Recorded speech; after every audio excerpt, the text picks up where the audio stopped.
Hopefully it works. Alright, we're going live for the on YouTube, Twitch, for the iRacers Lounge podcast. User in your channel started recording. Welcome to the iRacers Lounge. I'm your host, Mike Ellis. iRacers Lounge is a podcast for the iRacer where we talk all things iRacing in a casual setting. Joining me are the usual characters, Brent McCoy, Chris Scales, Hey, Mike. Greg Hectus, What up?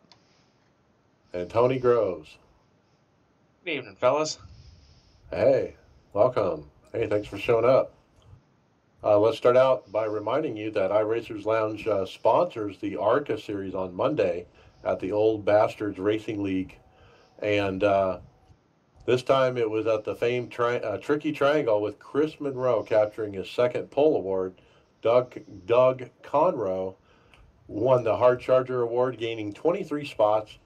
And Metro Ford Cup regular Mike Franklin led the most laps with 21 and won the Pocono race. So Mike Franklin, good job. Chris Monroe second, and Texas Joel Kilburn rounding out the top three. Steve Thompson still leads the standings this week, but he can hold off the Old Bastards next week at Watkins Glen. And Tony, it says here, professional podcaster Tony Groves had a great race starting 15th and finishing 9th with no incidents. Wow. Yeah, professional podcaster. Love it. Thanks, Steve. Yeah, it was a good race, really good race. But I'm going to save it for near the end when we talk about the results a little more in depth. But yeah, a lot of fun. All right, cool. If I wasn't working, I'd be there with you. Well, let's jump right into stories. Chris Scales, what do you got first? First, we have a Facebook post on NASCAR.com entitled Christopher Bell Loves iRacing. And so it looks like Christopher Bell was at the Hall of Fame recently and got to race with a bunch of fans. And I thought that was really cool. I actually didn't know that they used the simulator software at the Hall of Fame. I'm sure that's probably, somebody's probably mentioned that in the past, but I had no idea. And a really interesting quote from him also. He said, I use iRacing as a tool. You get thrown into a real racing environment. It keeps you sharp. It keeps you racing. It keeps you in racing instances because it's real racing. And you I know he spends a decent amount of time on iRacing. I think there's probably a few of us that have probably seen him on the sim, at least in their practice a time or two. I'm pretty sure Will had raced either against him or in the practice. I've been in a race with him before. Yeah. A rally spend a good. Oh, was it? Yes, that'd be awesome, man. I know he spends a good amount of time on the sim. It's just it's the same thing we hear constantly with these pro drivers, kind of echoing how they use the sim to help them prepare for real life racing. But I mean, I would have loved to have been at the Hall of Fame and actually got to get destroyed by him. I've never bumped into him on the sim. Yeah, and this video is pretty cool because it's like he shows up at the Hall of Fame and kind of surprises whoever's there.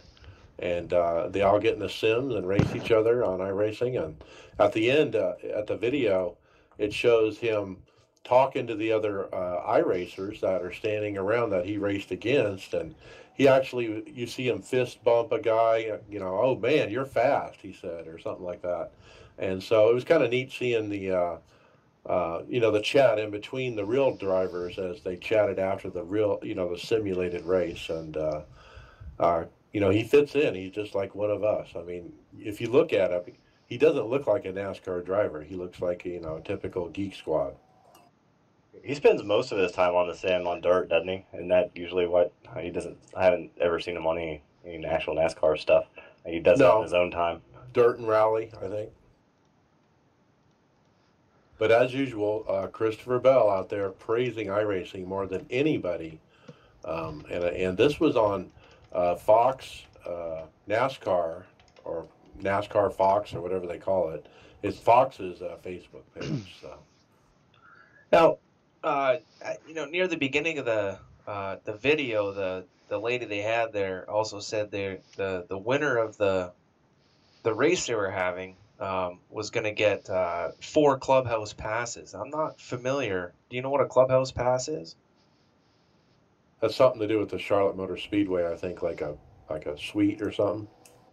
Maybe it's Oh, that'd it's be like an cool. all-day pass type thing. It is kind of cool also in the video to see the equipment they're using to User race entered your on at channel. the NASCAR Hall of Fame. So it's pretty cool. And it looks like Mike Conti has joined us. Thanks, Mike, for coming in. Hello. Good to be here. All right, awesome. We just got started. We were just talking about the NASCAR Hall of Fame. So let's jump in and talk to you since you joined. I appreciate you coming on today.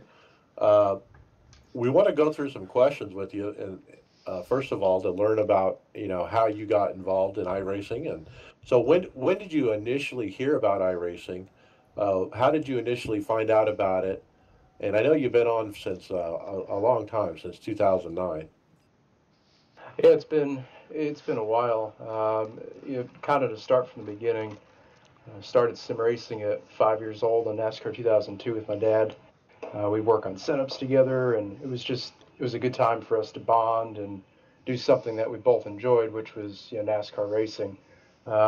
Did that for a couple of years on some pretty entry level equipment. Got off of the computer, moved to the PlayStation 2 and 3. Really, at that point, just for fun. There were, esports wasn't a thing. Sim racing wasn't really that big back in the early 2000s. Nothing like it is now. So I got off the Sims, went to the NASCAR Thunders and the NASCAR 8s and NASCAR 9s. And I was watching practice one day, and my favorite driver was Dale Jr. when he was racing, and he was talking about how he used the simulation software to practice on the weekends, brush up on tracks that he'd never been to before, road courses that he didn't have a lot of experience at. So I started researching, found out that the simulation was called iRacing. There's a bunch of videos on YouTube, even way back then, of iRacing and the really awesome racing that we've got on here. And signed up in 2009, started on a laptop, took a month or two hiatus, and then got an e-machine. It was like the most entry-level PC that we could find at Best Buy. My mom bought that for me, and I've been racing on here ever since. But I it's been remember a the long time. E-machine. You remember the e-machine, I used right? to have one, actually, yes. So that thing was, as you know, not suitable for iRacing. It was barely anything.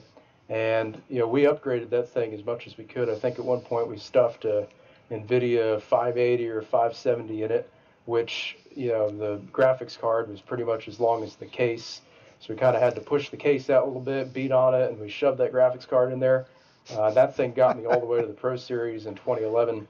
And at that point, we finally decided that it was best to build a custom PC. But that's the thing. You can have some pretty basic equipment on here, and the equipment doesn't make you any faster. Yeah, it makes it more fun and makes it more enjoyable with all the eye candy and stuff. But I'm proud to say that I started on some pretty basic stuff and made it far. Oh yeah, there's a lot of examples of people who do well that have basic stuff. I think Kenny Humpy comes to mind. Yep. But okay, cool. Let's talk about how often are you racing right now, and what series do you normally run? So at this point, I can't really even tell you the last time I ran an official race. The thing is, with the NASCAR Peak Antifreeze Series, we're practicing constantly. Races are every other Tuesday, so it gives us 2 weeks in between. And if we race on Tuesday, we probably take Wednesday and Thursday off following the race, and then come Friday, we're on at 100% running practice laps at whatever track is coming up next. So the desire to race in an NIS or an A Open or even one of the fixed options on here, we just run so many laps of practice for the series to prepare. I don't really race a lot anymore. I kid around. I probably practice way more than I race, and that's not a bad thing. You get better because of it. You learn good habits. You become better with the setups, and that's super important on here to learn and understand what the car is doing. But honestly, if I could race, I'd race on IS or maybe be fixed or something. But it's definitely been a while since I've run some official laps. All right, like are we talking daily practice and like are you an hour, 2 hours? I mean, what are we talking about? Yeah, so I'll walk you through it. So It's at least an hour to two. Most nights in between races, like I said, we take a couple days off. And then Brandon Hastings, who is critical to Team Conti, the Gale Force Alliance. Brandon actually works for Penske, and he's the interior specialist and tire specialist on the 22 Xfinity car that's run by Brad and Joey and Cindric. So he's tied up on the weekends. So Friday, Saturday are usually our slower nights for testing. But Thursday, Monday, Tuesday, Wednesday, between the races, we're running at least 2 hours a night.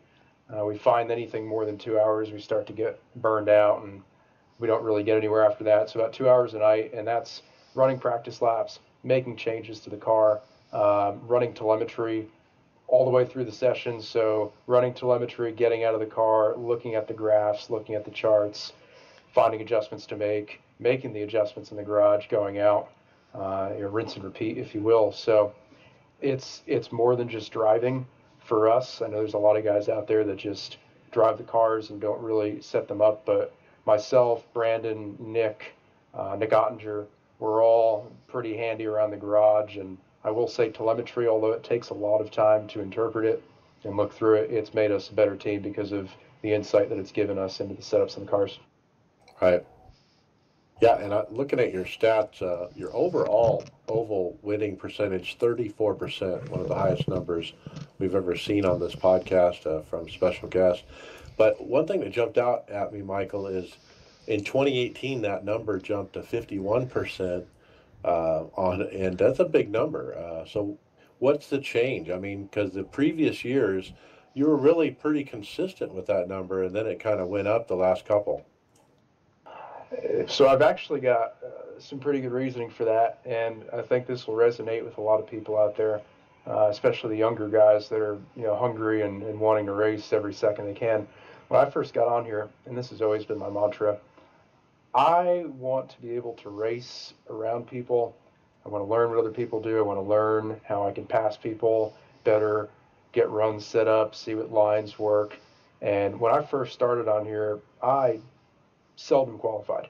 I didn't like to, because a lot of times I would qualify up front, maybe not necessarily the pole, but top five, whatever. And I really wouldn't be able to race around anybody. I'd get the lead pretty early. I've always had quite a bit of pace. So I'd end up just kind of running the race by myself. And I was like, well, I'm not really learning a lot doing that. So very early on, even when I was doing legends and late models back in 2010, early 2011, I wouldn't qualify. So maybe that put me 12th, that might put me 20th. And my goal was always to work up through the pack as efficiently and as cleanly as possible, just to improve my racecraft and learn how to race around others. And when people message me on iRacing, Facebook, Instagram, Twitter, wherever it may be, and they ask for advice on here, I always tell them two things. Number one, learn how to set up the car, because that'll get you far. You'll be a better driver because of it, and you'll have more opportunities with the bigger teams on here if you can work your way around the garage. That's number one. Number two is you got to have racecraft. Racecraft is going to get you far with teams. It's going to get you far in the eyes of your competitors, and it's going to make you a better competitor because of it. So what changed this year, the way that the tires are right now, I'm sure you guys have discussed it before on here, they fall off, and they fall off big time. So by the time I would get out of mid-pack and I'd start to kind of get to the front, as short as the races are, I'd have nothing left to compete for wins with. And although I like to race with people, I also like to win. So I started qualifying a lot more, and I think my average starting position dropped because of it. And then I saw the win percentage increase too, just because I was starting up front and just getting a better position from the get-go. Yep, just keep that track position from the beginning. Right? Exactly. I mean, track position, just like real life on iRacing, it's key. Even though we don't have major aero push and aero loose, and we don't lose a ton of side force when we're side by side like some of the guys do in real life, it's still important, because you get to a track like Dover, super hard to pass, especially once the tires wear out and the groove moves up the racetrack. It's hard to pass anybody, even if you're several tenths a lap faster. So you start up front, it gets you a better pit selection. You don't have to run the cars hard. You can save your stuff. I mean, you've got those guys trying to charge from the back. they run into the same problem that I did when I tried So to it do looks it. like They they just wouldn't reset have the anything points, so for they'll the start top guys 3,000 points when they to get the there. final So, race. So you know, it'll although be interesting I to still see like who to have fun and start in the back, takes the peak you series get to this the year. the big races on Tuesday nights, and you see it right there. The people that qualify up front typically finish there. Yep. So let's talk about the task at hand. I mean, it's a week out. You're going to the final. You're one of the 4 in the championship hunt. You're all tied at 3,000 points. So whoever finishes ahead of the rest of the other 3 wins. You're up against, Ryan Michaeluza, who's been fast this year with 4 wins. Ray Alfala, obviously the veteran. Matt Busa might be called the dark horse, is what I called him last week. And then yourself, and what we called you is you're really hot at the moment. You got momentum. I mean, you won Darlington, you won Dover recently. Tell us about that, and tell us about what are you doing to win next week. We're just going to prepare like we have the last several weeks. It was pretty tough in the middle of the season. We fell off, and we fell off in a big way. Setups weren't there, cars weren't really cooperating with us, and we were about a 8th to 15th place car every week. Turning point in the year was when more of us became involved with the data acquisition and the telemetry analysis. Once I got involved with it, Ottinger got more in tune with it. User entered your channel. We were able to drive the car on a run, feel what it was doing, then look at the telemetry and see what the telemetry was showing, and then make a more informed decision of what to do with the car because of that. When Hastings was pretty much making most of the major adjustments and we were just adjusting based off of feel, we got far and we did okay, but Hastings wasn't driving the car, so he could only infer so much about what the car was doing, where it was doing it, and how bad it was. He was relying pretty much on our feedback and what the telemetry was showing him. So going into Homestead, we've practiced almost every night, even right after Dover. We didn't really take much time off. We went at it because of how important this race is, obviously. But we're reading telemetry, we're looking at adjustments, we're organized, we're utilizing our OneDrive, our OneNote, Excel spreadsheets. We've watched past races. Hastings already has his fuel book and his strategy guide pretty much set up. So I think we've got the cars in a good place. Hastings has the organization and the strategy in a good place. And I think if all goes well on Tuesday, if we can have the cautions fall right, if we can have the luck go our way, I think Busa and myself, I think one of us can definitely get this championship this year. All right. Well, we've been watching all year, and good luck to you. I mean, tell us just a little bit more about the team around you. I mean, you already named the big people involved. Nick, obviously, and Brandon. Working on the car. Do you have a spotter, or and then who else is on the team you want to call out? Yeah, sure. The way we're structured, your crew chief is pretty much your spotter. He does 2 jobs every Tuesday. So Brandon Hastings does the strategy for me, helps out with the setups throughout the week, and is a big part in why the setups are so good right now. But he also spots as well. Pat Millay is Brian Schoenberg's spotter, my teammate. Brian's been in the series even longer than I have.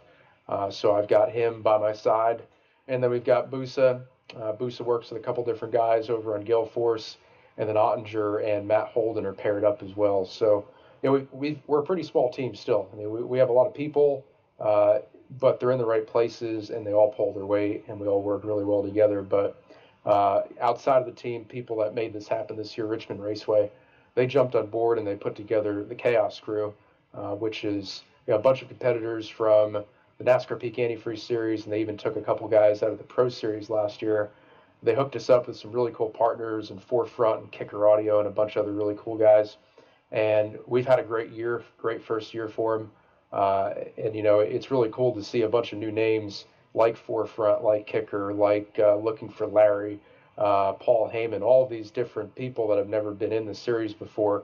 Richmond and our partnership has brought them in, and it's expanded the outreach of the series. So it's been an exciting year.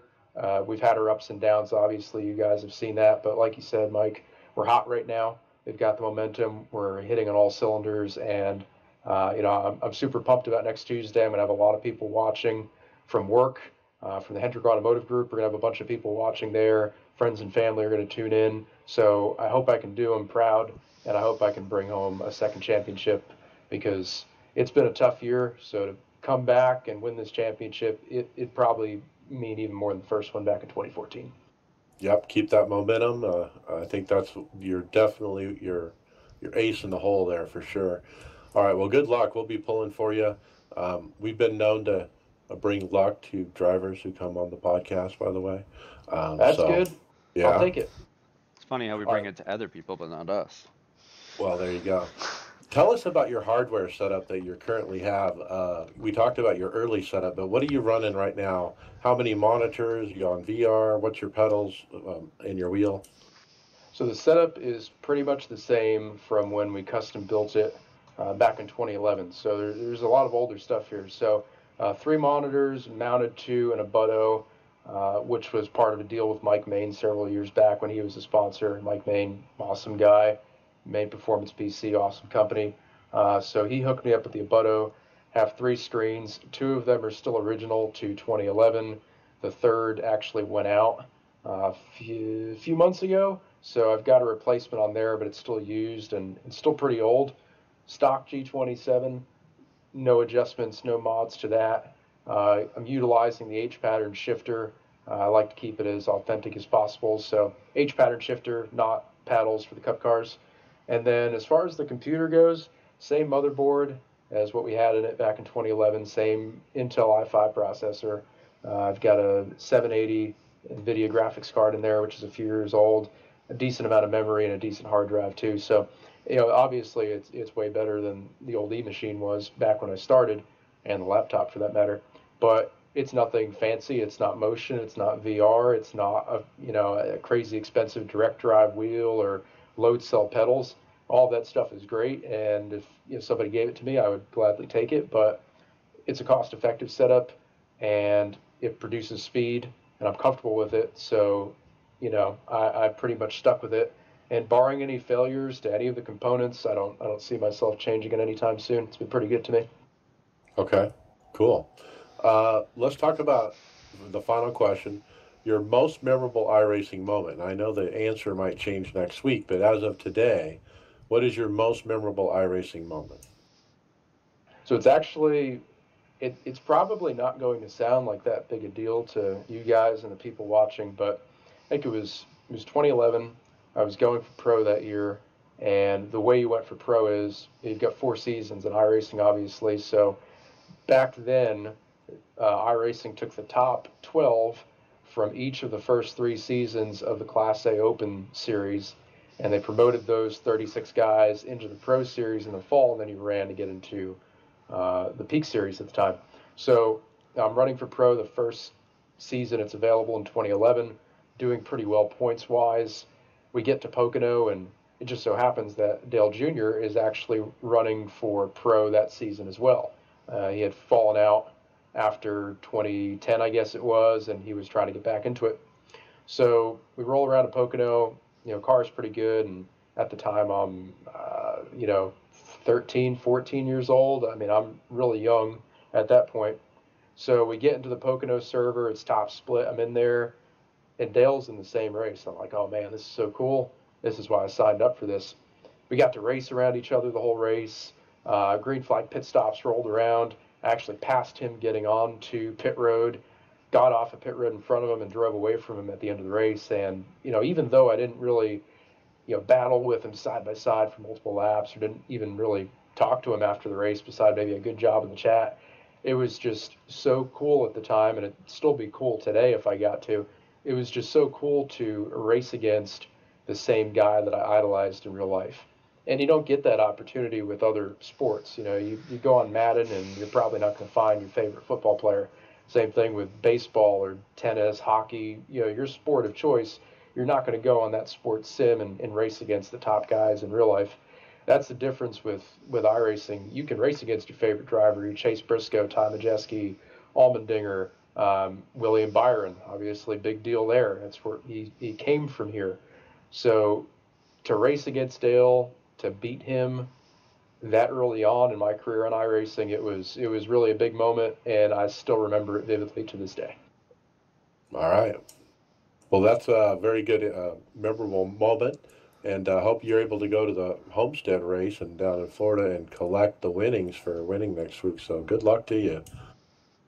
I appreciate you guys having me on. Keep a good thought. You know, as you guys all know, racing, there's a lot of skill involved, but there's also a lot of luck. So we're gonna hope everything falls our way, and we're hoping that either myself or Busa can seal the deal on Tuesday. Very good. All right, we're going to jump back to topics then, and we'll start going through topics. Greg, you're next. All right, got to get back into it here. New track.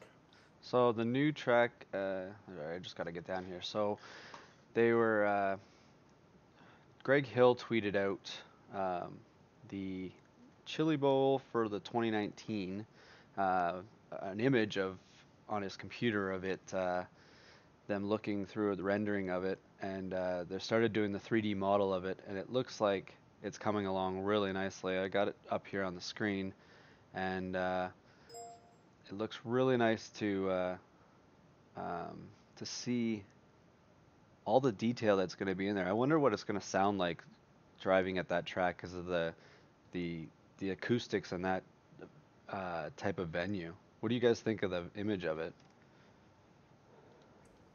It looks neat. I mean, the only thing that always comes to mind with me is, what's the blimp view going to look like? I don't know why, but it's obviously a racetrack with a roof, you know? So yeah, you're right. The sound, is it going to sound echoey, you know, that kind of thing? Yeah, I need to get my my dirt legs under me before that thing starts coming out. That sounds like a blast, man. Yeah, this is the Tulsa, Oklahoma Chili Bowl track, and so they're working on it. So it's coming out. We saw a picture of it here today. Yeah, that race is on my bucket list for sure. That, and I've never been to Bristol to see a Cup race. But man, yeah, if you're a race fan, yeah, try to make it to the Chili Bowl 1 year. I don't think you'll ever see anything like it. I've seen those guys race live, just not indoors on a track so small. It just sounds amazing. There's a lot of exciting things coming to iRacing over the next several months, you know?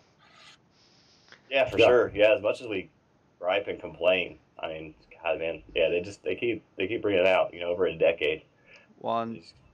Oops, sorry, Chris. Oh no, that's it. I was gonna say maybe the other reason that you know, they are changing a new sound model, so maybe the new sound model comes with something like this to try and get the right sounds for this type of venue. I was thinking the weather isn't going to be a factor because it's indoors, and so maybe they got to change how, you know, obviously weather normally, you know, affects a track. It's not going to affect this one quite the same way. Humidity, maybe? It probably would be just humidity and maybe the track state, right? Right. All right, cool. Yeah, it's a first indoor track that I know of that's being worked on.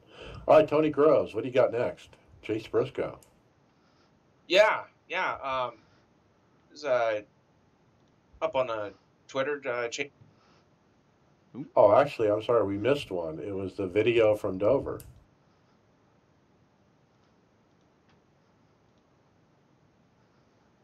That's the peak one from Dover.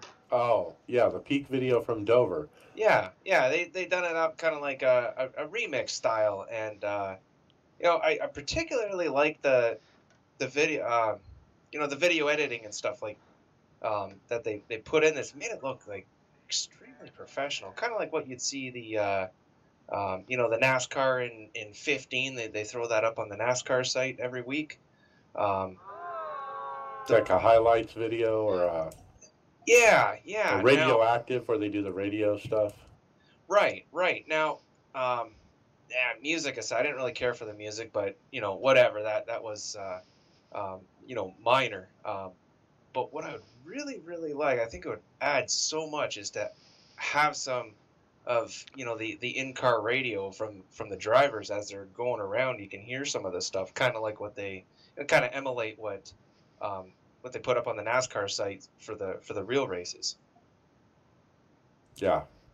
The video quality, like you said, is top notch as far as editing and the way it looks and the cameras, angles, and the eye candy. I mean, obviously this guy's got a monster computer. He's got everything turned on. I mean, it looks really, really good. I was very impressed. Getting ready to grid to roll off for this 200-lap affair.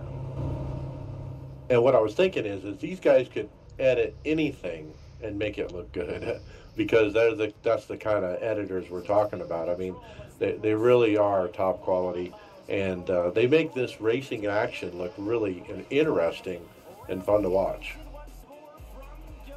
Oh yeah. I mean, you're watching it, and you're getting excited. Well, at least I was getting excited watching it. And, yeah, they just keep hammering it, keep getting better and better all the time. It's awesome. Yeah, and of course, this is the Dover race where Michael Conti wins, and you can see him doing his donuts and spin outs and burnouts there at the end. Pretty cool. Yeah, he fell off the podcast already. So I like how they've overlapped the broadcast on the video too. yeah, and there was a wreck in the middle, and they go into slow motion, and kind of show it, and it's pretty cool. Yeah, I really liked it. That's the kind of stuff that really can be like a commercial for iRacing.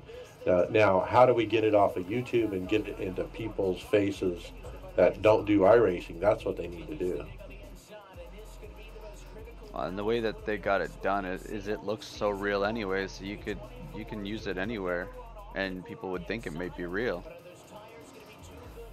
It'd be hard to, I mean, when you see the crowd, though, the crowd obviously looks pretty bad with the cardboard, single dimension kind of look to them. They really need to clean that up. I'd rather them focus somewhere else. If they put stuff on that crowd, it's gonna take out more stuff on the graphics wise. Yeah. All right, let's keep going. Chris, you got Chase Briscoe. Yeah, yep, for real this time. But yes, we had a video iRacing interviewed Chase Briscoe about his win at the Roval and how he had kind of used iRacing to prepare for it. And obviously with this interview being done by iRacing, he talks up iRacing a bit, but he always does. I mean, it's not just in this. I've heard this half a dozen times from him about how much iRacing has helped him prepare for a race. This one in particular, I mean, iRacing got those guys the track. They spent the time practicing on it, and he attributes iRacing as a good part of why he got that win. And why wouldn't it be? I mean, you hear that you hear Dale Jr. say that the simulators in the shops aren't as good as what iRacing is, and so you have a handful of drivers that are on iRacing getting some track time ahead of all these other guys on a brand new track, and he has a win to show for it. There is a comment on this video. I'm not sure who from iRacing did this interview. I've never heard this guy's voice before, but there's a guy that commented that he sounds a bit like Bill Murray's character from Caddyshack, and he absolutely does. I hope this guy does more interviews. That's funny. You heard it before, Mike? I said I don't know that I've ever heard that particular guy. And I don't think they mentioned anywhere who it was, but it's like it says trackside. It's an audio recording. It's like somebody got an interview with him after the race, like on a cell phone or something, is what it sounds like. But anyway, obviously Chase Briscoe won the race at the Charlotte Roval, and he was talking a little bit about the practice and the limited practice that they had there, and that they didn't have a test with the Xfinity guys, and so he was doing the iRacing, and he said it was just a huge advantage for him, because when they did get on track, he knew what to expect when the other guys didn't, and it gave him a really, leg up. All right, I'm going to take the next one. This is an email from Rick Motec, which is a company out of Miami Lakes, Florida, and they're hosting a hot lap challenge, open house, October 17th in the evening. And basically, they're inviting everybody to their facility to run some simulator laps and win some prizes and this kind of thing. And boy, if you're in the area, that's something pretty cool to check out. In fact, we have a teammate that lives near here, Justin. User disconnected from your And channel. I was thinking that last time Justin said he was going to go to this, but they do this once a year, I think. I think Too Bobby's late not now. far from there too. Yeah, it was yesterday. Oh, was it yesterday? Okay. Yep. Yeah, Yep. I mean, I wish we could give them a heads up. Yeah, I think they do look pretty close to there. Okay. Well, then I'll move on to the next one. I'll take it as well. I found this great forum post that tells you how to make a dark mode on the iRacing forums. So if you go on the iRacing forums, it's all white. Everything is white. And if you like the dark mode, there's actually a way to do it. This guy, Julien Ribello from France, posted up how to get it. You basically have to install a plugin for Google Chrome or Firefox or Opera. It's called the Stylus plugin. And then you click on this other link to get the theme, the dark mode theme. And so I've done it, and guess what? My forums are dark. It's pretty cool. Yeah, I don't know what it is about that dark mode. Everybody's adding it to their stuff now, and I like it. It just doesn't hurt your eyes as much, I guess. With all it seems like everything has always just been white and blinding, and everybody's switching to these grayer screens. And I'm gonna have to do this. So you didn't notice any? Have you raced with it? Man, I've had my forum set up like that for like 2 years now. You guys Really? don't know about that? No, I had no idea. This The is only actually a problem I pretty have old is post. I found it somehow, though. The only problem I've had is that some of the stuff under like ignore user and stuff doesn't show up. But I've had that for, I think I even posted in there back in the beginning. I Yeah, always just this, wear my sunglasses. Oh God. Yeah, this post was from over a year ago, the original post. But anyway, I found it for the first time, and I love it. So if you want to find it, search the forums for gray theme, 2 words, and you'll find it. All right, Greg, you're next. Schedule for the Pro Series. So this would be for the qualifying series, would it not? I'm just looking at this right now. Well, they call it the Pro Series. It's the preliminary to the peak. It's going to be Xfinity. Okay, so they've got so they're using the Xfinity car. So this was after the other Road to Pro, right?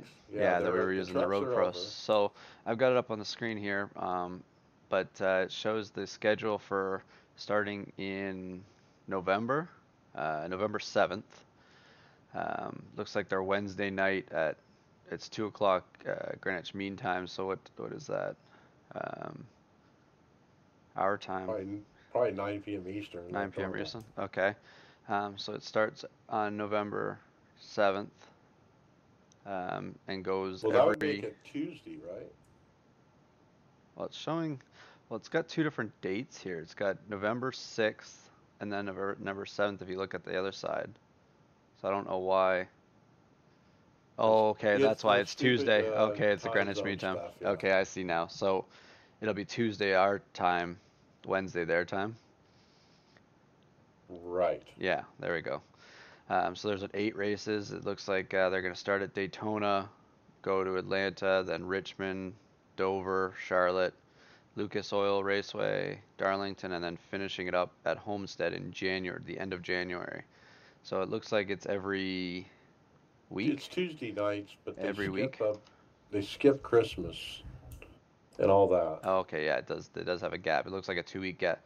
They're off for 2 weeks in between Christmas and the New Year. Yeah. So what do you guys think of them using the Xfinity car to move on? I don't know. I don't like the feeder system that they came up with that exists outside of the official series, really. That Road to Pro and Truck was real popular in the beginning of the year when it started. And then a lot of people fell off, and then only a few people stayed on, and those people are now running this series. And they're just racing themselves, I guess, for the same spots. I don't know how many of them there are, but I don't know. It's going to be interesting. I mean, we're going to get the right people going to peak. I'm not sure. Well, and I was some of the nights that I was able to run it, I really enjoyed those Road to the Pro races, but I just had, with work and stuff, I couldn't run anymore. And I guess when I first joined the team this year, you guys were pretty fired up running those every week that they were on. Yeah, they're open to the general public. Those are the Road to Pro is open to everybody. This one, the NASCAR Pro Series, is a closed series that only the people invited can run, and they had to be finishing the top of the Road to Pro. So basically, gathering points off the highest I-rating strength of field to races. Well, Or again, they only points, ran sorry. on Tuesdays, so there was only one race a week. But it would still be the top split is where they're taking all the best points Right. from. Yeah, you still had to have the I rating. Yeah, Well, it was every other Tuesday too. I think that's kind of why I fell off. that's it was true. it was opposite of the peak Yeah. races, and I don't know, I just kind of forgot and just fell off of it. I actually kind of liked the way they set it up, going from the trucks to expanding and stuff. I don't know. Like I said, it just didn't seem. It seems like a lot of people did the same thing. Like they raced a lot at the beginning and then just kind of fell off. So Yeah, I'm you not. really got to be able to dedicate that time for Yeah. that. Yeah, and definitely set you up some reminders and stuff. I think it was basically that every 2 week thing that kind of messed me up. I'm pretty consistent with racing on the nights that I want to race, and they were fun. They were so much fun to race those Road to Pro races. It just kind of forgot about it. Just kind of fell off. And we don't even, at this point, they're not officially going to be broadcasted. And so there's some discussion on the forums about, are they going to broadcast this? Is somebody going to start doing it? The goodness of their heart or anything like that. And at this point, nobody's really said that they're going to broadcast it. But anyway, Tony, what's next? We got a poll.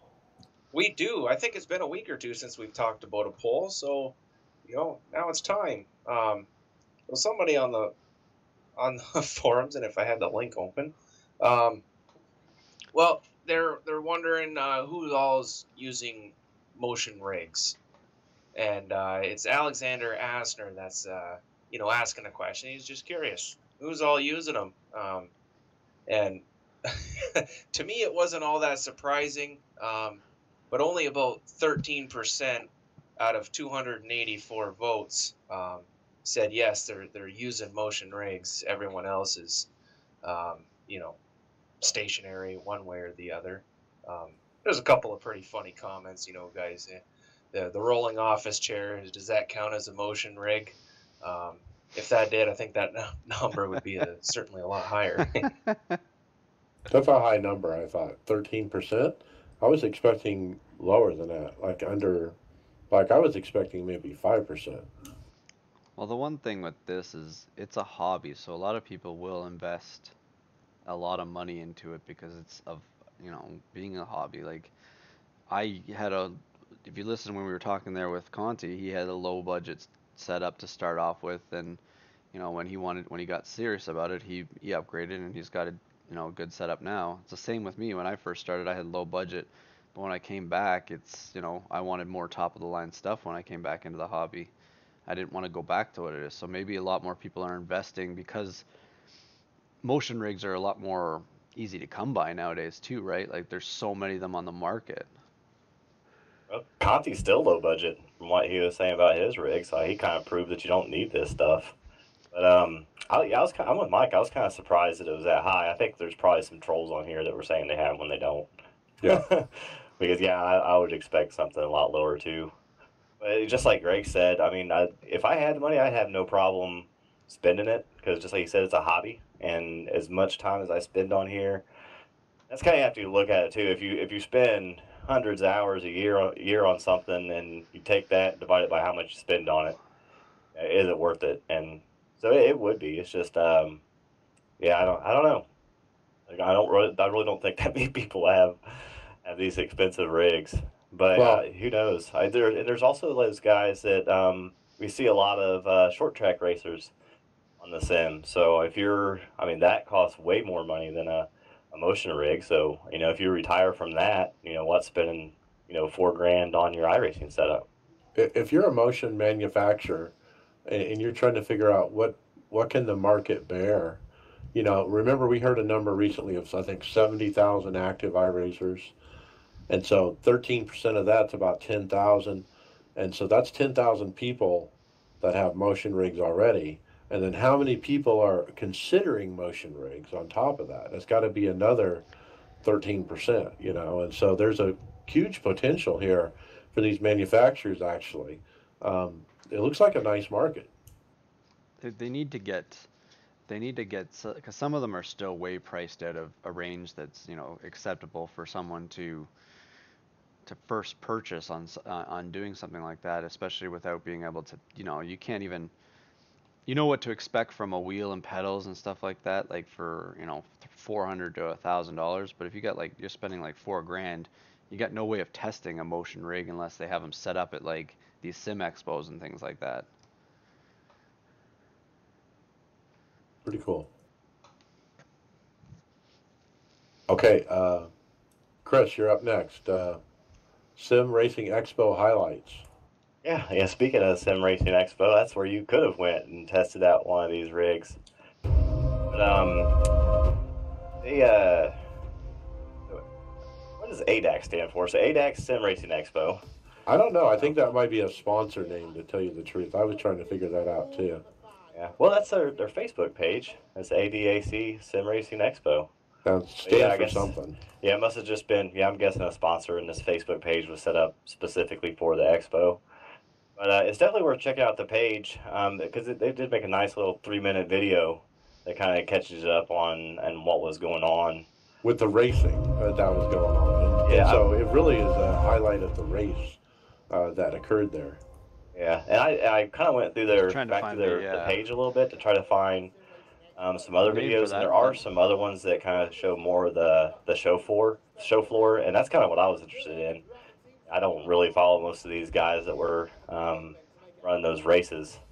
I want to see more of what the showroom looked like and see some more of those the videos of the AI, going off. That's more interesting to me. But it's a really cool. Obviously most of us couldn't be there, but it's definitely worth checking out that Facebook page so you can kind of see what you missed and maybe start saving up for the airline tickets next year. What was interesting to me is watching the actual competition of the venue. I mean, you got these guys in these motion rigs with triples racing each other, and then you have an audience of probably I would say 300 or 400 people sitting behind them, kind of watching them race. They can see on a big screen up above them. They can watch the action up there, but they can also see them sitting in the actual simulator, motion cockpits.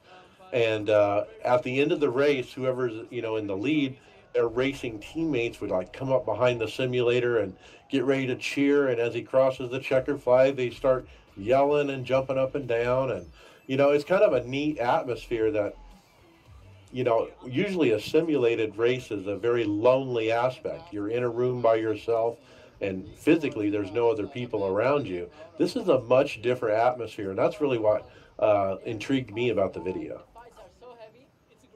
Yeah, you'll see that at some of the esports, and you see some similar videos where you get whole teams of guys and an audience, and I think that's what makes really make kind of get iRacing and sim racing into that esports deal. But the problem I see with it, I don't know how you can set up a computer and a controller for most of these other games, but it doesn't seem real feasible if you want to have a big competition and have more than a handful of these motion rigs. I think they'd have to, if you're going to have larger events, it seems like they'd have to dial back the equipment a little bit. But they could go do you know, they could go to a simple, you know, play seats and stuff like that that wouldn't cost very much to do those kind of things. I don't need motion to race there. Yeah, it'd be awesome to see something like that because these events where you can watch all these guys live is way more entertaining than just watching just a video of the race, and listen to the broadcasters. A lot more emotion in it. Yeah, pretty cool. Check that out. Okay, Greg, what's next? The new world record. So it looks like Lando Norris was taken on Belle Isle in the Ferrari GTE, and he set a new world record lap time. Do we actually have the time somewhere? No, I posted a video up of it though. Okay, I'm watching. I got the video up here, but man, it's, you know, I have yet to race on that track, but it looks like a fun track to try and take around on those cars. It's the second time he's posted a world record that I know of at a track, so he's obviously a Formula One driver. So yeah, because he's going to be, I think next year's his first year in Formula One. All right, Tony, what's next?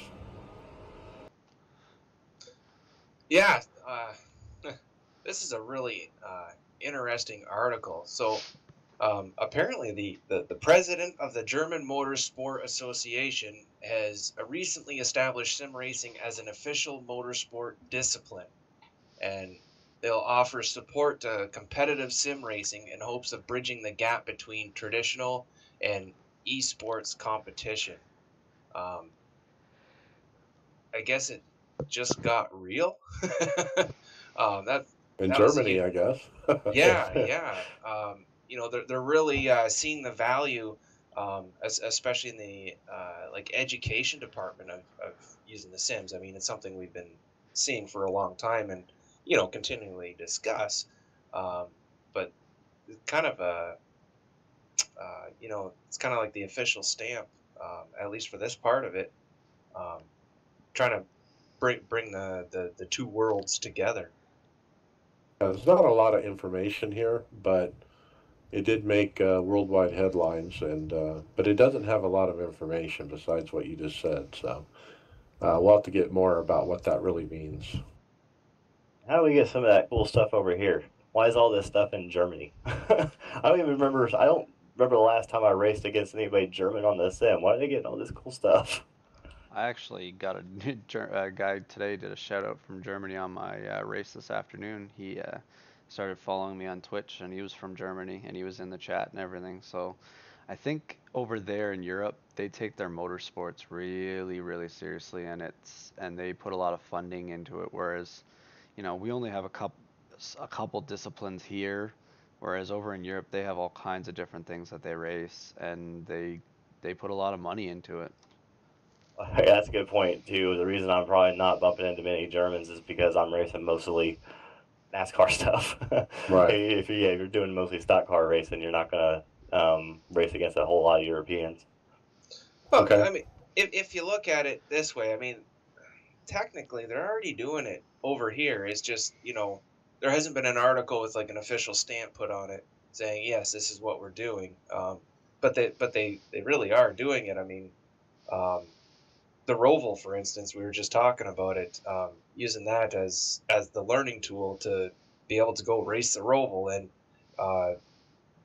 we've got proven results from Chase Briscoe. So it is happening, kind of, and I gotta imagine it's happening in other countries as well. But we're seeing it, and it's just becoming more and more real. Yep. Okay, I got the next one. This is some good advice for triples if you're thinking about triples. Of course, by none other than David Tucker from iRacing staff. I'm going to read a couple quotes from him. He says, with triples, you want all the panels to be identical or the images won't line up properly. And you should always want to get as square of a monitor as possible or you will lose out on your vertical view. So skip the ultra wides. And of course that's, prompted a discussion in the forums because people are confused. One guy's like, wait a minute, I'm going to buy 3 ultra wide monitors for my 3 triples, and you're saying that's a bad idea? And he's saying, yes, it is a bad idea. Anyway, he goes on to say, anyway, the math side of it is that once you hit 180 degrees of total horizontal FOV, that locks each monitor to 60 degrees of horizontal FOV. And then the vertical FOV then becomes what the aspect ratio of that monitor is. So a 4x3 monitor will have a 45-degree vertical FOV, while a normal 16:9 monitor only has 34 degrees vertical. If you went to an ultra-wide 21:9 monitor, you get a vertical FOV of only 26 degrees.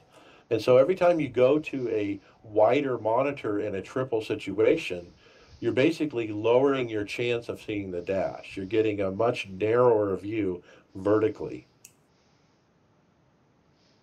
Now, if you're on a single monitor, it's just the opposite. A wide monitor on a single monitor setup is actually an advantage because that's going to give you as much FOV as you can get. It's not ever going to be 180, but because it's a single monitor. And so an ultra wide on a single monitor setup actually makes sense, but it absolutely does not make sense on a triple monitor. I hope that makes sense.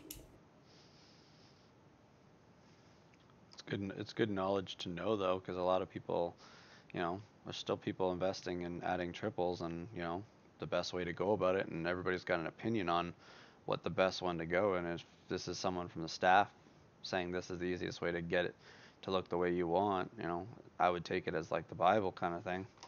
Well, 4x3s are ideal, but you can't buy them anymore. Those are from the past, okay? 16:9 is what's popular and available today. On every monitor you buy is almost 16:9. And then obviously 21:9 is the ultra wide. So you just go with the normal monitors. That's what the answer is. Don't go with ultra wide if you're doing triples. All right, Chris, you're next. Am I crazy? It says. Yeah, and next we have a forum post from Derek Wildash. Basically, what he has done is he decided when he was building his rig, he wants it to feel like his car, his regular daily driver. That's what that's what he's comfortable driving. He just wants to duplicate that for his sim racing, and so he just took a bunch of pieces of scrap plywood and screwed them together in the car. Just like it was a version, basically a wooden version of his legs, and basically his lower body, and his butt to his trying to figure out his feet, and that gives him a template for how he wants his rig to turn out. Now, I've thought about this. That if you're used to driving, why not have your rig as similar as you can to what you're used to sitting in real life. But I don't think I've ever seen anybody actually attempt this. I'm curious. I hope he keeps posting. I'm curious to see how his actual rig ends up turning out now that he has these measurements. Yeah, this is interesting, for sure. He basically, built, like you said, a cutout of his body that how it fits in his real car, and it shows it fit perfectly in the real car. Like his knee is up under the dash, and how far back his back is to the back of the seat, and how his arm reaches up to the steering wheel, and the distance to the steering wheel, and all that is measured by this contraption that he built. Then he pulls it out of the car, and now he's going to build a sim rig around that. The one thing that I know about that is that I do not drive my personal vehicle like I sit in the race car. Yeah, that's true. I would have to agree, because I don't drive my transport truck like I drive my car, and I don't drive my racing rig the same way I drive my car. So it depends. I guess it's all on comfort, right? Maybe this guy feels that he's comfortable driving like that. Yep, yeah, driver preference. We say it all the time. If you drive your car like you race it, then it should work out pretty good. Yeah. Yeah, I hope he keeps posting. I'm curious to see how this turns out. The one thing Greg. I was going to just comment the one thing that's going to be interesting about it, though, is going to have the seat a lot higher than you normally would sit in a normal rig, because in a car you're up a little bit higher standing over the pedals, where in most rigs your legs are extended out further, flatter on the ground. So I don't know what that's going to look like when he actually has to build it. So mine was like that because I like the steering wheel really, really, really low, like almost in my lap. So I had to make an under desk setup for my steering wheel so that the steering wheel would be low, and then I put my monitors up so that the middle or the bottom of the monitor is at my eye level. It's actually Real high. pretty cool the way I have it set up. Yeah, I'll have to send you a photo of it. Cool. All right, Greg, what's next? So we're going back to the GoFundMe page for, sorry, I'm just trying to get it open here. Oh yeah, Scott Kulovac. Scott from Kulovac, yeah, KMA sorry, Racing. from KMA Racing. I mean, you know him better. Do you want to take this one? Yeah, so basically he's still recovering. I did check his Facebook page earlier today to see if there's any update. No update since last week. He just got home about 7 days ago. He had major open heart surgery, and he's trying to quit smoking too. On top of that, and he's basically needing help with bills, and he is desperately looking for assistance. So if you can help out Scott Kulovac from KMA Racing League. Please check out his GoFundMe page. If you go to GoFundMe.com and search the words "need financial help due to surgery," you will find the right one. All right, let's go to hardware software. Tony, you got an old, these are kind of company reviews, just to remind people of some various hardware companies out there. So what's the first one? Yeah, first one up is LeoBodner.com. I'm sure just about every iRacer's heard of Leo Bodner. It's more specifically for the cables. You know, everybody needs a Bodner cable, right? Be honest with you, I don't know a whole lot more, much more about this company, but they've got just about anything you would need to for your wheels, pedals, Parts. Yeah, parts. Thank you. Right, like if you need a potentiometer for your wheel, or you're trying to repair it, he has those for sale. If you need a replacement cabling, he has that for sale. He's got all kinds of different simulator-related parts and pieces, and so I personally don't try to repair stuff like that, so I've never had to buy anything from Leo. But as you stated, Tony, he is a well-known name in the industry. He's been around forever and has always provided these kind of parts for several years. Yeah, well, I mentioned the cable because if there's anybody listening that doesn't know, you got a Logitech base and you want to upgrade your pedals. You think that's how it works. Maybe it's the other way around. I don't know. But you got to have the cable to make It'll it give work you a properly. better performance by replacing the cable, is what you're trying to say, I think. It gives it more data, because I think Mike Morley was looking into this for his G29. Yeah, it's something like it gives it more bandwidth or something, and then that makes it more accurate if you were able to replace it with this particular cable. Well, this was what, like, I was talking with Mike. He was trying to figure out what the difference between the information that's sent from like my Fanatic pedals are compared to his Logitech pedals, and I said, when you calibrate it, look at how many I think it's kilobytes of information it goes from 0 to whatever, and his was like 0 to, I think it's 250 or 400, and then like on my Fanatics it's 0 to 4095, so it's, I got 4095 increments between 0 or from wide open to non, and that's the difference between these things. I think those cables give more information on that point. Right. Yeah, so that's leobodnar.com. All right, Chris, what's the next one? Next, we have a new headset from Vive, the new Vive Pro. haven't been keeping up with this since they've talked about it a few months ago, but I believe it's already out for the low price of $800. So it is not a cheap headset, and probably a little bit of an overkill for iRacing, except for a couple of big improvements. The ergonomics has been improved, and I'm losing the spot where I saw it, but I think I said around a 25% increase in the actual area where the headset touches your face. And so that's a big deal if you're sitting around racing for a couple hours. And another pretty good significant increase is the resolution, 2880 by 1600. That's insane, and it's looks like a 78% pixel increase over the previous version. Anybody gonna run out and buy one of these things? Right now, I don't think I would buy VR. I mean, after Will and the experience he had recently, and he kind of sold out on it, and I don't know, if you're buying it right now, I would definitely look at this over the regular, goggles that are available out there because of that resolution. I mean, that's usually the biggest complaint. Yeah, I wonder if iRacing can even take advantage of a resolution that high.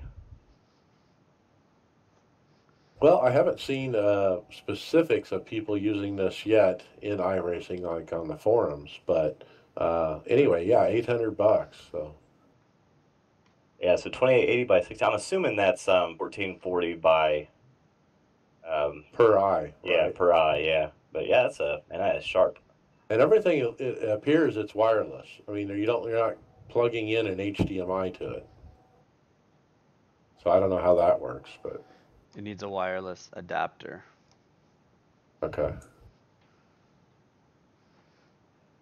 It does say down at the bottom, it says headset cable attached. And so maybe it does have a cable, they just don't show it.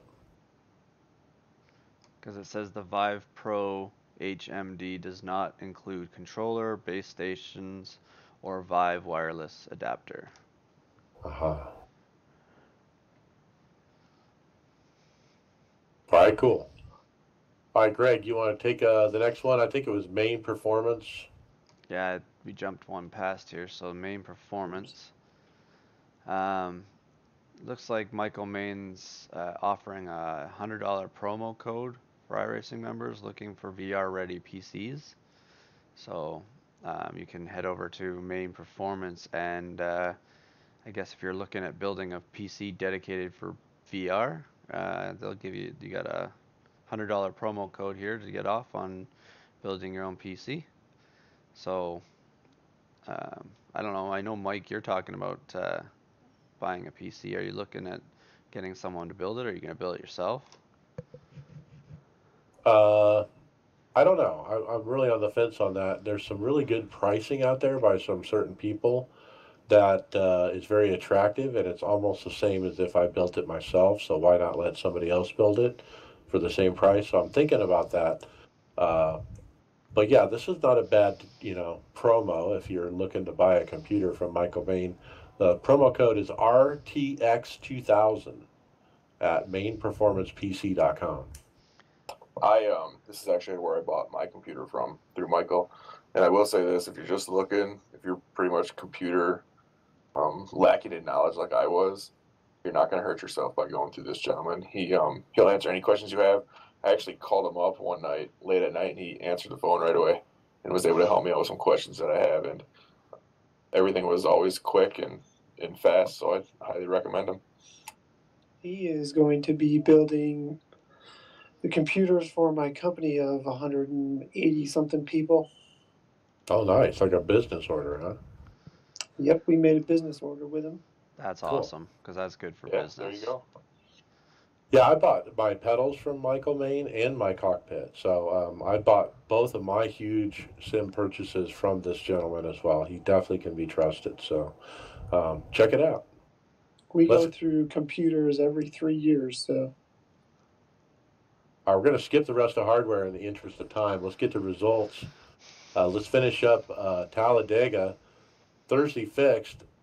I ran P11. ran top 5 all day, and then I pitted under green. The caution came right out after I had pitted. I You've been restarted disconnected from your P24, channel. got clear back up to P11, but that was it. I ran out of time. And so, yuck. Greg, you had a good result, P4. Yeah, it was a pretty uneventful race. I stayed up front. I qualified, I think, fourth, and I finished fourth. But I got on pit road really good on the last pit stop with the leaders, and ended up coming out as a 4-car pack. And I was the back of it. I was just riding around. They were saving fuel because it was running it kind of resembled the actual life Talladega race where we were the leader was close on fuel and everybody behind him was saving, and then we saved so much by the end we got there to the end. I know the cars that were behind us were a bunch of lap cars that were catching us, and I had a strategy with the guy that was in third place. He was personally messaging me saying, all right, we're going to go on this lap. So I said, I'll go with you. And as soon as we pulled out, the lap cars that were behind us didn't go with us. They decided to race us and shuffled me and him back to the back of like 6 lap cars. And I think he was really mad about it. I was just, I was going to finish fourth or I was going to finish second or whatever. So I'll take the fourth and go on from there. All right. Friday Open, Tony Rochette got a P17, Chris P22, and Tony P7. Yeah, my race was it was a race. I mean, it's bottom split. I stayed at the back pretty much the whole race, and I kept it clean. I mean, the big takeaway, like P7 is it's not a bad finish. Take top 10 any day of the week, but I had 0 incident points that whole race. I don't know if that's ever happened for me at a Talladega. Well, that's a smart move. It worked out. Chris, you didn't work out for you. You got in the big one. Yeah, it kind of sucked. We had a pretty clean race up till ready to go, and I think we'd only had a couple of cautions before that, and it was just guys getting spun off on their own, maybe a couple of cars, but pretty clean until the end. And yeah, then we had it. Man, we probably must have been a third of the field that got wiped out in that, and just nowhere to go, just Talladega. All right. Saturday fix, Tony Rochette got a P3, stayed out of the way and found himself on the last restart 5th, made it up to 3rd. Sunday Open, Chris, you got a P9, Tony P4, Tony Rochette P16. Yeah, I finally got in a race that had a good number of teammates in it at Talladega. It was me, Tony Rochette, Brandon Newhouse, Chris Perez, and all the other guys. Actually, I think Tony even got the pole that race, if I remember right. But I kind of played the safe strategy, ride in the back, and everybody else wanted to kind of race for it, and they all came back to help me. I lost the draft, and they came back to help me get it back, and we did, and we ran around. But the race was a clean race, and we just couldn't catch back up because I played the wrong strategy, and they made the mistake of helping me out. All right, and then Tony, you almost had you were in position to win. It looks like. No, I wasn't in position to win. The guy in first place, he was gone. He was he was. I guess some of the lapped guys were keeping him way ahead of us, but I was nicely in third at the end, and 1 lap to go. I'm right behind second place. I go to make a move, and I thought I might have got help from fourth to, maybe he could push me into second place, but he snuck back in and took my third place spot. But overall, I mean, hey, that's a good race, right? Yep, good run. I finished out the week Sunday fix, P21. I got taken out lap 44. What a horrible, horrible week for me at Talladega. I'm very disappointed. Moving on to Kansas, yesterday, P16. I actually ran top 10 all day. It was around P6 on the final restart when the leader spun his tires and took out most of the pack. I got the real raw end of the deal on it, but was happy with how I ran. Tony Rochette got a P12, and then last night wrecked out again. Lost a lap from passing under yellow after running top 5. In fact, Mike Morley, teammate, and myself were running up near the front. Who else was running with us today? Tyler was last night too. Tyler Conroy. And at one point we were running first, second, and fourth, and that's when I got a passing under yellow somehow. I ended up getting a lucky dog, but then that put me in the back, and as I come back up through there, I hit a spinner, or I went to miss a spinner and hit the inside wall, and it killed my day. All right, and then Tony, you got P13, Chris P11. Yeah, that P13. I was so disappointed. I mean, I got everything I could with the situations I found myself in throughout the race, but nice cool track. Morley had just a killer setup for us this week, especially on a colder track. I ended up getting taken out by the same guy twice, and he almost got me a third time, but I saw it, and I was trying my hardest just to not be around that guy, and it seemed like every restart, because I was a couple laps down, he was always in front of me. I mean, I was usually around him within a couple of laps, but man, I just thinking if I could have stayed out on that, been able to stay on the lead lap, with a clean car. I mean, I had 0 tape, my car was beat up, and I was still, after about 4 or 5 laps, I was passing guys like it was nothing.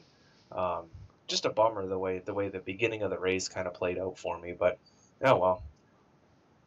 Yeah.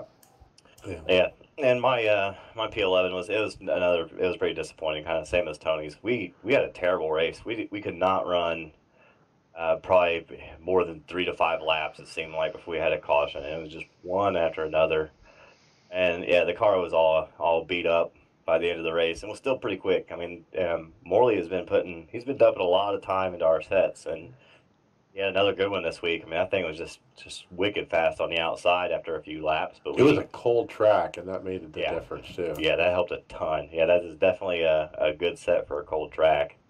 And yeah, it was super fast, but yeah, the set wasn't enough left of it. Yeah, I was running. That's why I was running so good. I mean, we were running first, second, and fourth in our split, and it was because of the set. And before I got wrecked out. So today's race, I got wrecked out again. I was running about P7. I hit the wall, actually. I saved it, but then got ran over from behind. I mean, the first guy passed me, the second guy passed me, and the third guy just plowed right into me, and I was going straight, and he just ran over me, and so it ruined my day. Tony Rochette got a P14. Greg, you got P14 top split. You made top split. It was me, you, and Mike. Yeah, and that's the first time, I think, in a long time that the three of us raced together. And I've been working my way up to get up with you guys, but I don't know, that race had everything in it today. Like, we had a long run in the middle there, and then at the end it was just caution after caution, and I got spun out, I think 50 laps in, got some major damage, and was, I was down on RPM, so on the straightaways I was losing positions, but there was, but I think until we got to like the lap 100 mark, I think we lost our first car at lap 100 that went a lot more than one lap down. Like, we had all 31 cars in that race for at least over 100 laps that were running on the lead lap. So I was worried that I wasn't going to finish anywhere because I was running about P28 at that time, and then everything started going crazy for the last like 30 laps there. There was wrecks one lap after another, and it just slowly the cars started going away from their field, and I got to finish. I know you and Mike both got wrecks late and just caught up in other people's mess after even yours there, Ellis. Yeah, it was I just had horrible luck. All right, we're out of time. Let's jump to final thoughts. Brent McCoy, final thought. Yeah, let's congratulate Morley on those setups he's been providing lately. They've been outstanding between his setups, and work we've been doing on our own. They've you've really been handling, especially this week. So congrats. Yes, absolutely. Chris Scales, final thoughts.